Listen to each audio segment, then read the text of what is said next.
Olá pessoal, tudo bem? Aqui é a professora Paola da ESO Educacional e hoje nós estamos no curso de Direito do Consumidor, tá? E separamos, algumas perguntas e respostas fundamentais para consolidar mesmo a base dos conhecimentos principais da matéria de consumidor, tá? Antes da gente começar, vou me apresentar aqui para vocês.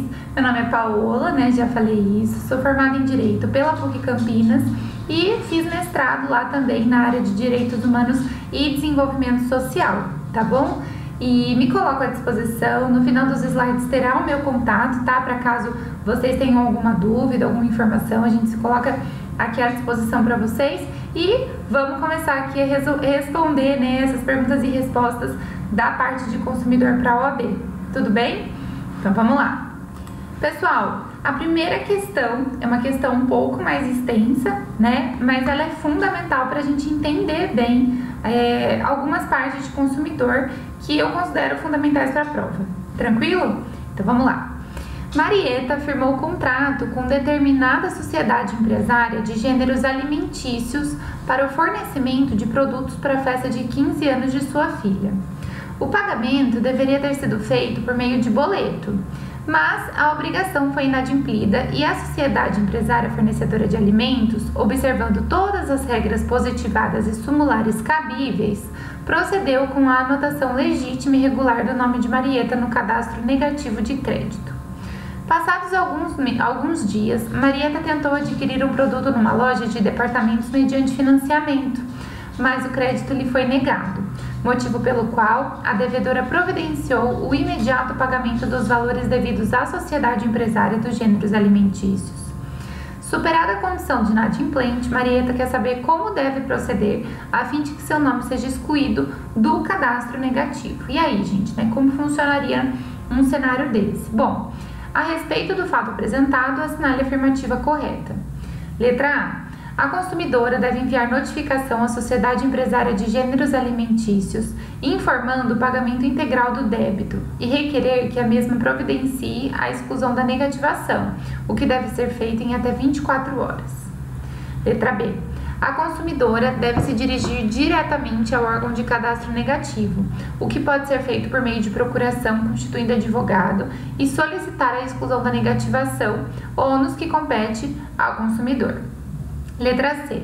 Após a quitação do débito, compete à sociedade empresária de gêneros alimentícios solicitar a exclusão do nome de Marieta do cadastro negativo, no prazo de 5 dias, a contar do primeiro dia útil seguinte à disponibilização do valor necessário para a quitação do débito. Letra D. Marieta deverá comunicar a quitação diretamente ao órgão de cadastro negativo e, caso não seja feita a exclusão imediata, a consumidora poderá ingressar em juízo, pleiteando indenização apenas na hipótese que a hipótese comporta exclusivamente sanção civil. E aí, qual vocês achariam que seria a resposta? Pessoal, no caso que aconteceu aqui, a resposta seria a letra C, Por quê? Porque no cenário retratado, após a quitação do débito, realmente compete à sociedade empresária que inscreveu a Marieta no cadastro negativo, solicitar a exclusão do nome dela, tá bom? Eles têm um prazo de 5 dias para realizar isso a contar do primeiro dia útil seguinte à disponibilização do valor necessário para a quitação do débito. Tudo bem? Então, assim, o que a gente tem que saber e o que eu acho fundamental a gente entender quando a gente está respondendo esse tipo de questão? O ponto, gente, principal, na verdade, é a gente sempre entender, o ponto chave da questão, que era o quê? Ela devia mesmo, de fato, ela foi inscrita no cadastro negativo cumprindo, todas as determinações legais, enfim, mas acontece que ela realizou o pagamento. Então, considerando isso, as coisas mudam de cenário e aí a pessoa, a pessoa jurídica, a sociedade empresária que inscreveu ela e agora ela tem o dever de tirar ela daquele cadastro negativo. Tudo bem? Então vamos para a próxima. Eu trouxe aqui para vocês alguns fundamentos, do porquê seria tal questão, enfim, para a gente ter, uma base mesmo, tá?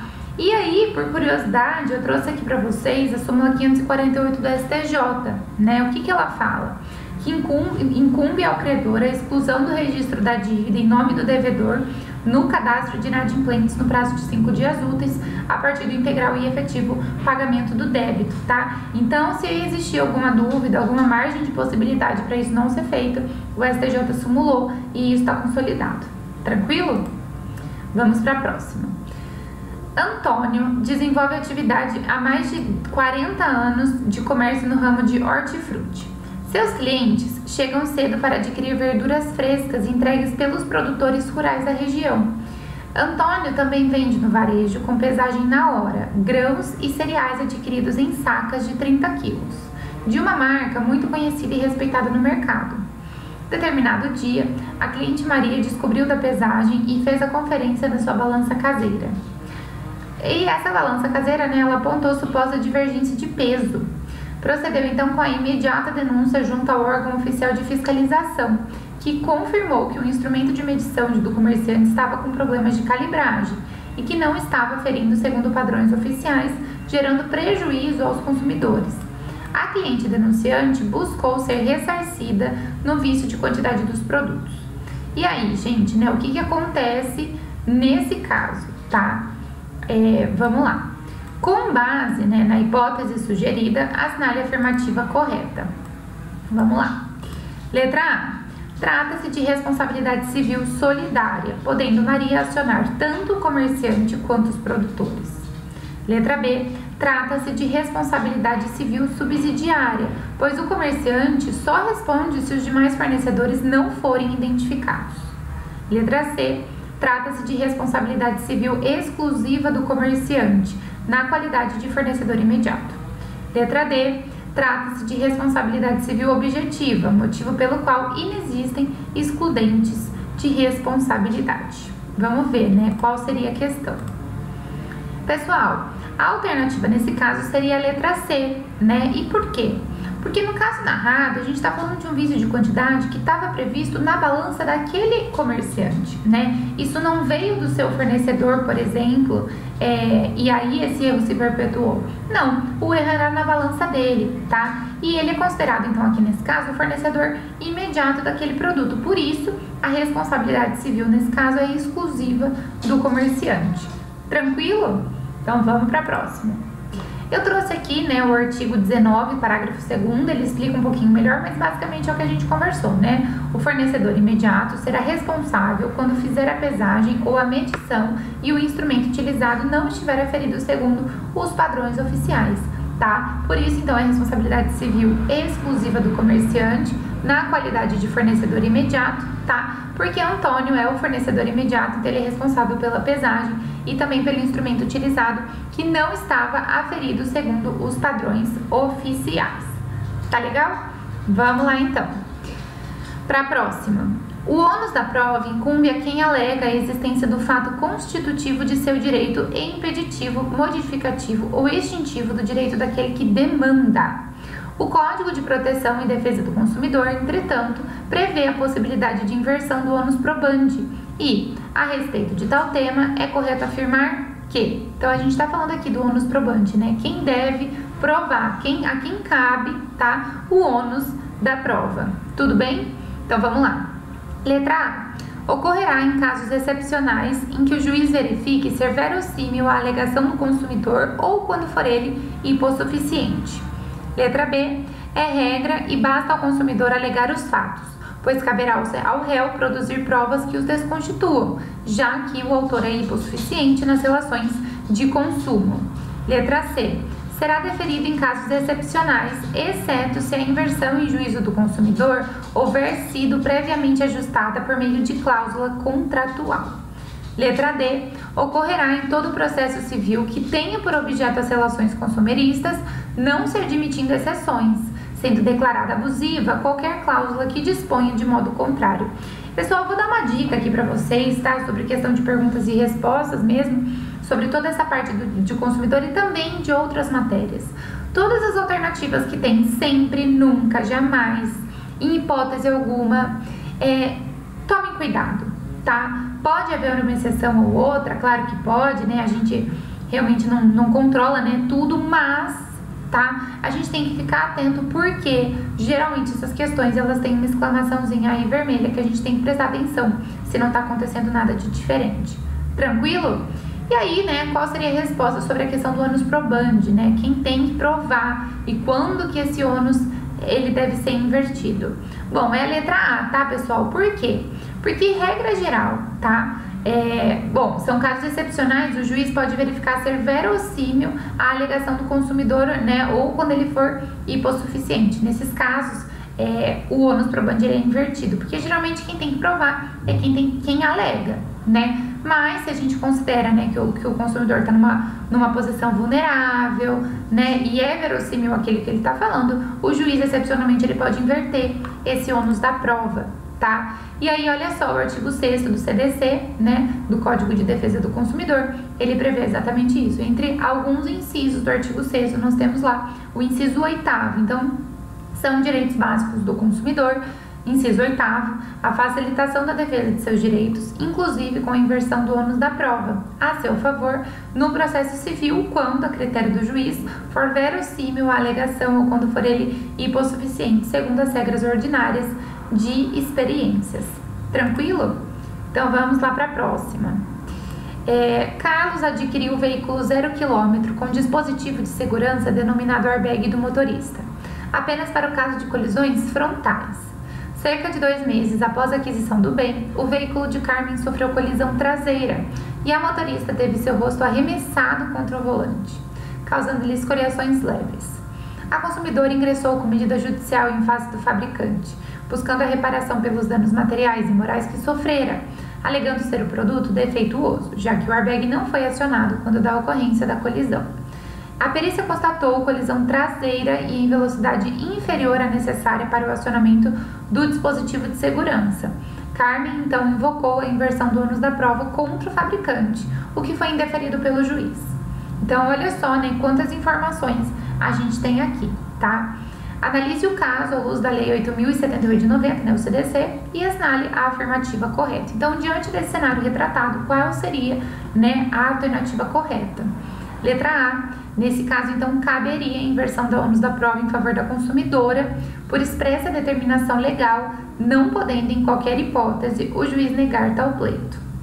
Letra B. Falta legitimação, merecendo a extinção do processo sem resolução do mérito, uma vez que o responsável civil pela reparação é o comerciante, no caso, a concessionária de veículos. Letra C. A responsabilidade civil do fabricante é objetiva e independe de culpa. Por isso, será cabível a indenização à vítima consumidora, mesmo que esta não tenha conseguido comprovar a colisão dianteira. Letra D. O produto não poderá ser caracterizado como defeituoso, inexistindo obrigação do fabricante de indenizar a consumidora, já que nos autos há apenas provas da colisão traseira. E aí, né, o que vocês achariam que é a resposta? Seria, né, pessoal, a letra D mesmo. Por quê? Porque o produto não tem como ser considerado caracterizado defeituoso. Isso porque, pessoal, a velocidade foi comprovada, a colisão foi comprovada, então não há que se falar em defeito, tá legal? E, portanto, inexiste obrigação do fabricante de indenizar a consumidora, porque apenas provas, né, inclusive pela perícia, tá, de colisão traseira. Então, nesse caso, né, não há que se falar, tá? E aí eu trouxe aqui o artigo 12 do CDC, olha só, parágrafo 1º. O produto é defeituoso quando não oferece a segurança que dele legitimamente se espera, tá? Levando-se em consideração as circunstâncias relevantes, entre as quais, inciso 1º, sua apresentação, segundo, o uso e os riscos que razoavelmente dele se esperam, e inciso 3º, a época em que foi colocado em circulação, tá? Portanto, ele não pode ser caracterizado como defeituoso nos termos do enunciado que a gente leu, tá legal? Não se enquadra. Vamos para a próxima. Um homem foi submetido à cirurgia para remoção de cálculos renais em um hospital privado. A intervenção foi realizada por equipe médica não integrante dos quadros de funcionários do referido hospital, apesar de ter sido indicada por esse mesmo hospital. Durante o procedimento, houve perfuração do fígado do paciente, verificada somente 3 dias após a cirurgia, motivo pelo qual o homem teve que se submeter com a novo procedimento cirúrgico que lhe deixou uma grande cicatriz na região abdominal. o paciente ingressou com ação judicial em face do hospital, visando a indenização por danos morais e estéticos. Partindo dessa narrativa, assinale a opção correta. Letra A. O hospital responde objetivamente pelos danos morais e estéticos decorrentes do erro médico, tendo em vista que ele indicou a equipe médica. Letra B. O hospital responderá pelos danos, mas de forma alternativa, não se acumulando os danos morais e estéticos, sob pena de enriquecimento ilícito do autor. Letra C. O hospital não responderá pelos danos, uma vez que se trata de responsabilidade objetiva da equipe médica, sendo o hospital, então, parte ilegítima na ação, porque apenas prestou o serviço de instalações e hospedagem do paciente.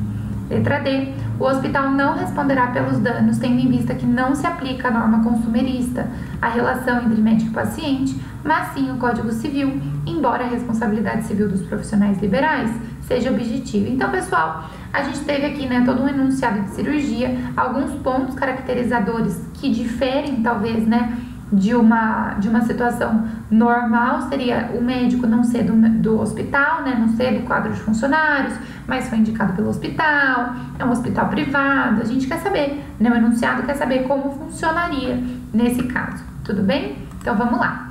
A resposta, pessoal, seria a alternativa A, né? Por quê? Porque independentemente, tá, se o hospital não participaria, se o funcionário não era do quadro de funcionários daquele hospital, como quem indicou foi o hospital, tá? O hospital responde, então, objetivamente sim, pelos danos morais e estéticos decorrentes do erro médico, tá? E isso porque, como eu disse, ele indicou a equipe médica, tá bom? Para embasar isso, eu trouxe aqui o artigo 14, tá, do CDC. Olha só, o fornecedor de serviços responde independentemente da existência de culpa, né, pela reparação dos danos causados aos consumidores por defeitos relativos à prestação dos serviços, bem como por informações insuficientes ou inadequadas sobre a fruição e riscos, tá? Então, o hospital acaba respondendo objetivamente, ou seja, independentemente, né, de existência de culpa, pelos danos morais e estéticos, porque teve um defeito aí relativo na prestação de serviço, porque ele indicou a equipe médica. Tranquilo? Vamos para a próxima. Mauro adquiriu um veículo 0 km da fabricante brasileira Surreal, na concessionária Possante Limitada, revendedora de automóveis que comercializa habitualmente diversas marcas nacionais e estrangeiras. Na época em que Mauro efetivou a compra, o modelo adquirido ainda não era produzido com opcional de freio ABS, o que só veio a ocorrer 6 meses após a aquisição feita por Mauro. Então, percebam, pessoal, só um parênteses, como é importante na leitura da questão a gente ir selecionando o que é fundamental para alterar o destino, né, da nossa resposta, tá? Continuando.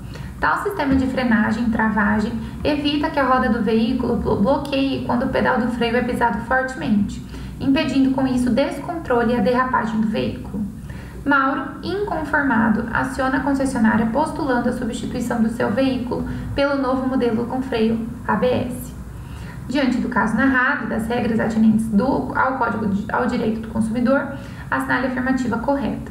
Letra A. Mauro tem o direito à substituição, pois o fato do novo modelo ter sido oferecido com opcional do freio ABS da melhor qualidade configura defeito do modelo anterior por ele adquirido. Letra B. Se o veículo adquirido por Mauro apresentar futuro defeito no freio dentro do prazo de garantia, a concessionária Possante Limitada é obrigada a assegurar a oferta de peças de reposição originais enquanto não cessar a fabricação do veículo. Letra C. Somente quando cessada a produção no país do veículo adquirido por Mauro, a fabricante Surreal ficará exonerada do dever legal de assegurar o oferecimento de componentes e peças de reposição para o automóvel. Letra D. Havendo necessidade de reposição de peças ou componentes no veículo de Mauro, a fabricante Surreal deverá, ainda que cessada a fabricação no país, efetuar o reparo com peças originais por um período razoável de tempo, fixado por lei. A reposição com peças usadas só é admitida pelo Código do Consumidor quando houver autorização do consumidor. E aí, nesse caso, né? Isso, pessoal, na época, né, que o ABS passou o ABS passou a ser obrigatório, enfim, tá? Teve uma grande discussão, tá bom? Sobre tudo isso. Porque E o que aconteceu, né? Aqui nesse caso ele adquire, né, um veículo, né, um modelo, mas aí o freio ABS ele vem como opcional depois de 6 meses, né? Então, essa questão aí virou uma briga real entre muitos consumidores na época, tá? E aí, qual seria a resposta? A resposta, né, seria a letra D, tá? Que havendo necessidade de reposição de peças ou componentes no veículo de Mauro, a fabricante surreal deverá, ainda que cessada a fabricação no país, efetuar o reparo com peças originais por um período razoável de tempo, fixado por lei. Tá? A reposição com peças usadas só é admitida pelo Código do Consumidor se aquele consumidor autorizar, tá? Isso parece claro, né, gente? Mas isso cai muito em prova, tá? Por isso que é muito importante a gente prestar atenção e entender, né, em primeiro lugar, o que a gente está vendo aqui, tudo bem? Então vamos lá para a próxima. Eu trouxe aqui, tá, o artigo 21 do Código de Defesa do Consumidor, só para a gente elucidar um pouquinho mais. O que diz aqui, então? No fornecimento de serviços que tenham por objetivo a reparação de qualquer produto, considerar-se-á implícita a obrigação do fornecedor de empregar componentes de reposição originais, adequados e novos, ou que mantenham as especificações técnicas do fabricante, salvo quanto a esses últimos, né, autorização em contrário do consumidor, tá bom? Então, do contrário, pessoal, não pode, né, usar peça nova. O que muda mesmo, na verdade, é essa questão de tudo como funciona, né, essa autorização do consumidor. Vamos para a próxima. Eliane trabalha em determinada empresa para a qual uma seguradora apresentou proposta de seguro de vida e acidentes pessoais aos empregados. Eliane preencheu o formulário entregue pela seguradora e dias depois recebeu comunicado escrito informando, sem motivo justificado, a recusa da seguradora para a contratação por Eliane. Partindo da situação fática narrada, à luz da legislação vigente, assinale a afirmativa correta. Letra A. Eliane pode exigir o cumprimento forçado da obrigação nos termos do serviço apresentado, já que a oferta obriga a seguradora e a negativa constituiu prática abusiva pela recusa infundada de prestação do serviço. Letra B. Trata-se de hipótese de aplicação da legislação consumerista, mas, a despeito das garantias conferidas ao consumidor, em hipóteses como a narrada no caso, é facultado a seguradora recusar a contratação antes da assinatura do contrato. Letra B. Por se tratar de contrato bilateral, a seguradora poderia ter se recusado a ser contratada por Eliane nos termos do Código Civil, norma aplicável ao caso que assegura que a proposta não obriga o proponente. Letra D. A seguradora não está obrigada a se vincular a Eliane, já que a proposta de seguro e acidentes pessoais dos empregados não configura oferta nos termos do Código do Consumidor. E aí, pessoal, o que vocês acham nesse caso, né? Bom, seria a letra A, tá? Por quê? Porque ela pode sim exigir o cumprimento forçado de uma obrigação, tá? Porque a oferta obriga sim a seguradora, né? E a negativa, então, constitui uma prática abusiva pela recusa infundada na prestação de serviço. Então, é justamente o oposto da alternativa B, porque a proposta obriga sim o proponente. Isso está previsto no Código de Defesa do Consumidor, tá? Olha só, o artigo 30. Toda informação ou publicidade suficientemente precisa, veiculada por qualquer forma ou meio de comunicação com relação a produtos e serviços oferecidos ou apresentados, obriga o fornecedor que a fizer veicular ou dela se utilizar, tá? E integra o contrato que vier a ser celebrado.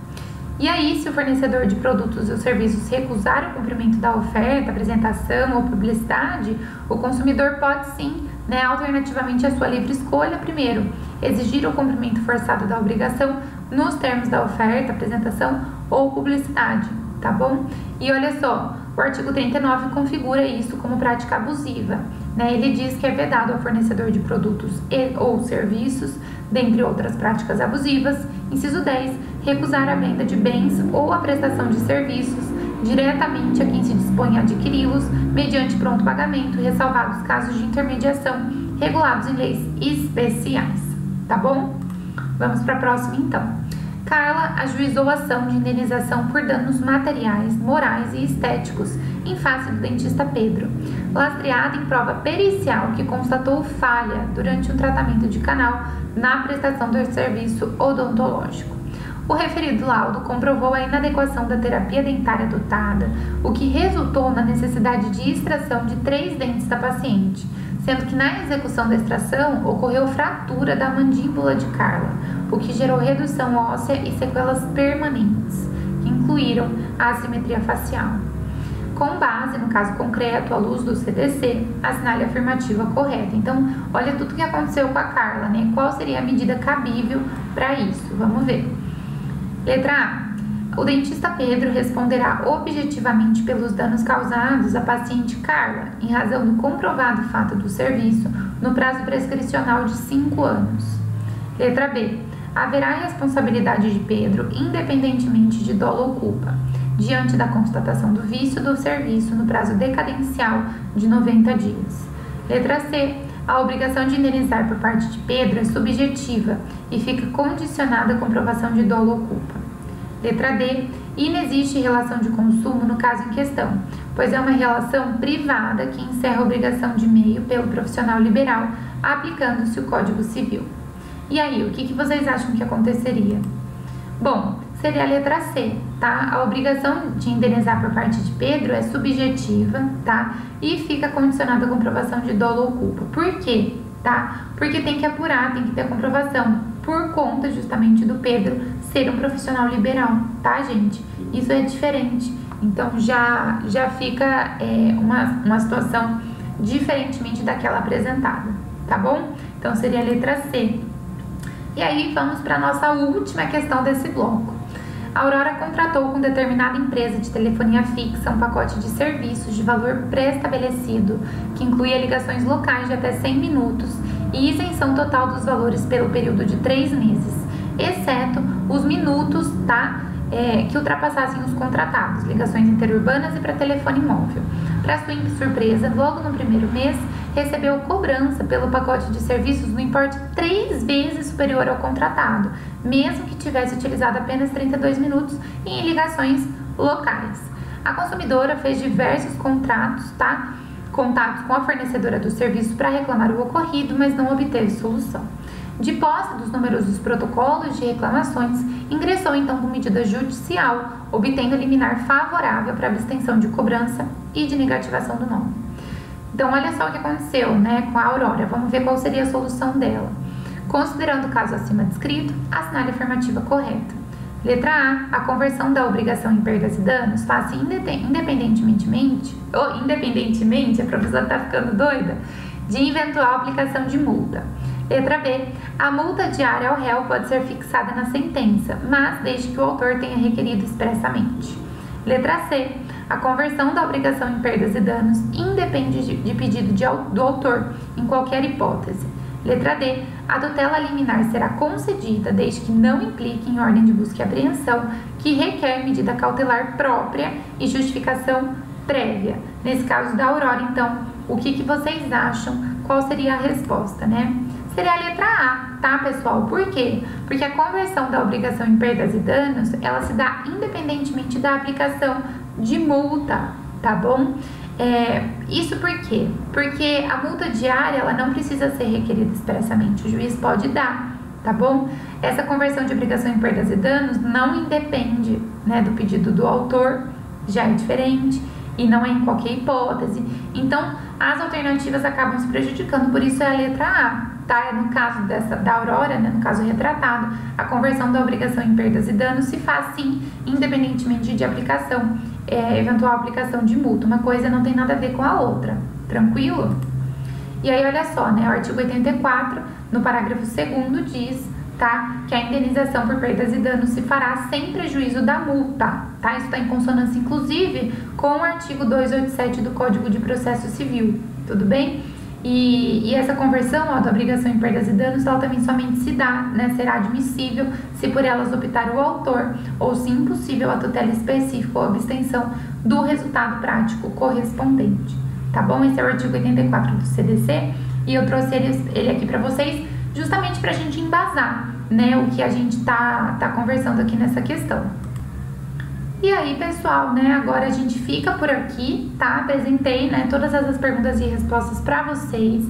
Espero que tenha sido de bom proveito. Me coloco à disposição para as dúvidas, apontamentos, enfim, Meu contato por e-mail está aqui e eu espero encontrar vocês no próximo encontro aqui na ESA Educacional.